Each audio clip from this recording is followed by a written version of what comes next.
महाराज जी। महाराज जी, जब आप अपने जीवन के उन दिनों का वर्णन करते हैं जहां आपने असहनीय कष्ट सहे, कई कई दिनों तक अन्न नहीं मिला, केवल गंगा जल पीकर भी जीवन व्यतीत किया, तो सुनकर मन भर आता है। महाराज जी, हमें तो अपने छोटे से छोटे दुख में भी मन डगमगाने लगता है। फिर आप इतनी कम आयु में भगवान के प्रति अपनी आस्था, धैर्य और दृढ़ता को कैसे अड़िग रख पाए? ये हमारा इस जन्म का नहीं था, ये हमारे पूर्व जन्म का था। पूर्व जन्म में साधना अधूरी रह गई थी तो ब्रह्म ऋषियों के कुल में जन्म हुआ। पिताश्री पूर्ण ब्रह्म ऋषि अपने गुरुदेव की आराधना के द्वारा एक किसान होते हुए भी गीता जी और रामचरितमानस इनका पाठ करके गुरुदेव की चरण पादुका का चरणामृत लेकर के तभी अन्न जल खाते थे, ऐसे नहीं। और संत महात्मा आते रहते और रोज शाम के श्रीमद् भागवत की कथा होती, तो एक भागवतिक वातावरण जैसा भगवान ने योग भ्रष्ट पुरुष के लिए लिखा है, वैसा ही करुणा करके हमें संयोग मिला कि बचपन से हमें भागवतिक माता पिता, भागवतिक वातावरण और पूर्व जन्म का एक धरोहर। जब मैं कक्षा 8 में था और स्कूल से पढ़ के आता तो आते ही सबसे पहला कार्य माँ करती, झोला उतार के टांगती, जो बैग होती, तो उसे देख के लगता ये पधारेगी, ये मरेगी, फिर मैं कैसे रहूँगा। पता नहीं क्यों ऐसा प्रश्न आता। जो कोई हमें प्यार करता लगा ये भी मृत शरीर वाला है, मरेगा, इससे क्या प्यार करना, ये भी जाएगा। ऐसी उदासीनता बढ़ी कि 9th साइंस साइट पास करके हाई स्कूल में फार्म भी नहीं भरा और भाग पड़े घर से। वो पूर्व जन्म का भजन जो था वो टिकने नहीं दिया, जैसा भगवान ने योग भ्रष्ट पुरुष के लिए लिखा है, वो भगाया। और भागते भागते आज पायो परम विश्राम, श्री धाम वृंदावन में प्यारे जू के चरणों में विश्राम प्राप्त है।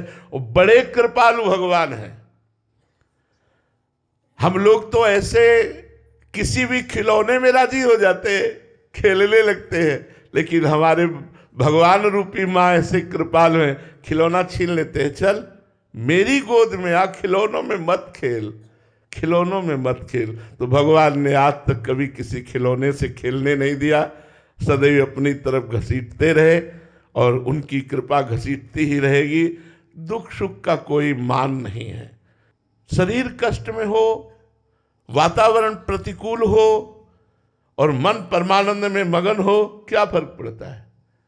हमारा मन श्री जी ने चुरा लिया है, लालजू ने ले लिया है। इसलिए व्यवहारिक शब्दों में कभी आने पर तो हम व्यथा उत्पन्न कर सकते हैं, लेकिन आध्यात्मिक बात कहते हैं कि हमें जो सुख है वो ब्रह्मा जी को भी सुख नहीं है। हमें जो आंतरिक सुख है वो ब्रह्मा जी को भी सुख नहीं, क्योंकि ब्रह्मा जी को भी सृष्टि की चिंता है, हमें उसकी भी चिंता नहीं है। शरणागत प्रतिपाल भगवान सबका भरण पोषण कर रहे हैं। हाँ, जहां भगवान की सब संपत्ति रघुपति की आई, सब संपत्ति प्रभु की है, पर उसे जब ये समझ में आता है कि मेरी, तो भगवान वहां कैंची चला देते हैं, काट देते, नहीं तेरा कुछ नहीं, सब कुछ मेरा। कैसे भूल गया कि तू केवल मेरे से प्यार करता है, मेरी माया से नहीं, मेरे वैभव से नहीं, मेरी प्रतिष्ठा से नहीं।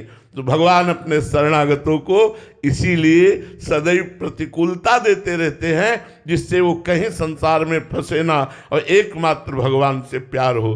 भगवान का आशिक सिर्फ भगवान का आशिक होना चाहिए। रुपया, पैसा, मान, प्रतिष्ठा, सुख, अनुकूलता, ये कोई प्यार करने वाले लोग हैं? ये सब स्वार्थी लोग हैं। प्यार करने वाला कभी ये अनुकूलता नहीं देखता, कभी ये नहीं देखता, सुख नहीं देखता। प्यार के मार्ग में चाहे सूल पड़ा हो, वो भागता हुआ चला जाता है। आशिकी कोई इतनी सस्ती है? और फिर हरि से आशिकी, जहर का प्याला पिलाया जा रहा है। संपूर्ण समर्पण मीरा जी का, नाच नाच कर कहती मेरे तो गिरधर गोपाल दूसरों न कोई। अरे अमृत का प्याला पिलाना चाहिए महाराज, आप विष का प्याला पिला रहे हो।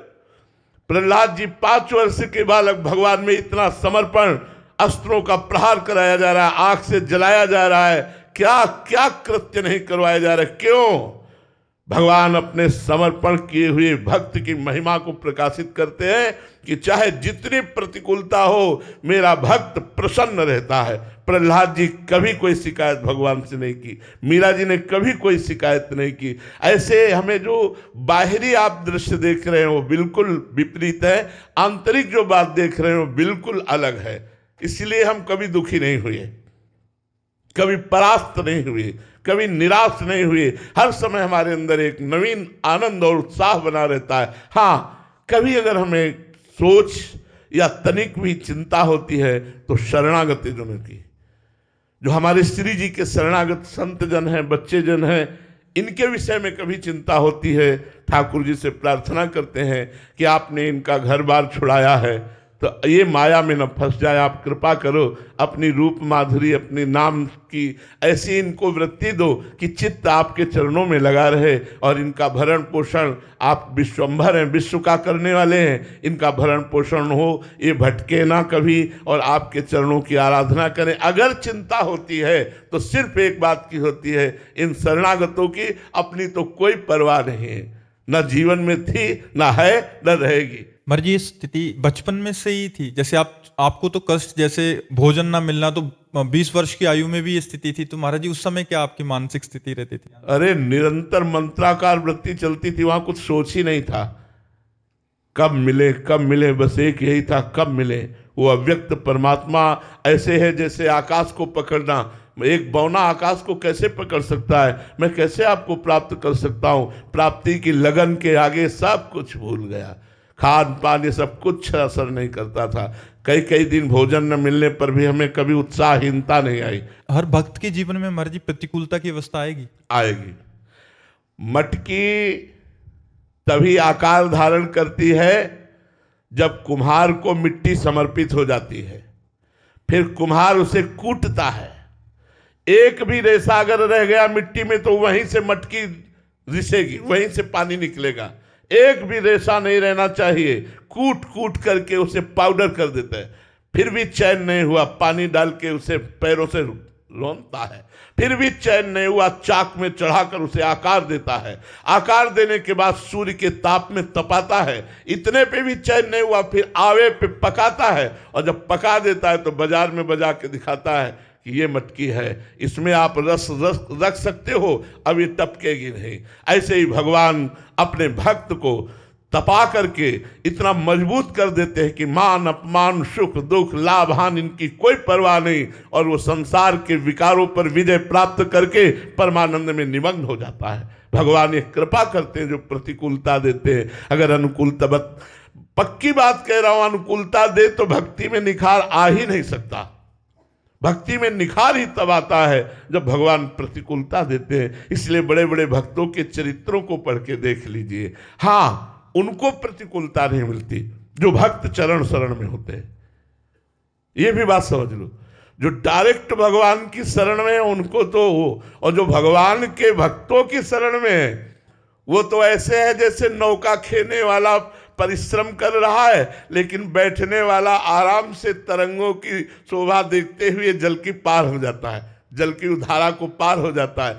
ऐसे श्री आचार्य चरणों की शरण होना, गुरुदेव की शरण होना, उनके अनुसार केवल बताए हुए मार्ग पर चलना, हो सकता है जीवन में प्रतिकूलता का मुख न देखना पड़े और भगवान की प्राप्ति हो जाए। श्री हरिवंश प्रताप नाम नौका और निज खेवक, भवसागर सुख तरत निकट हरिवंश जो सेवक। सेवक जी महाराज कह रहे सुख पूर्वक भवसागर तर जाएगा। हो सकता है पूरे जीवन में प्रतिकूलता देखने को न मिले उसको जो भक्त की शरण में, लेकिन जो भगवान की शरण में है तो भगवान उसे इतना मजबूत बनाते हैं। मम भक्ति युक्तो भुवनम पुनात, लोक के लोक को भगवत प्राप्ति करा सके, इसलिए भगवान अपने भक्त को मजबूत बनाते हैं। रावेंद्र सिंह जी, फतेहपुर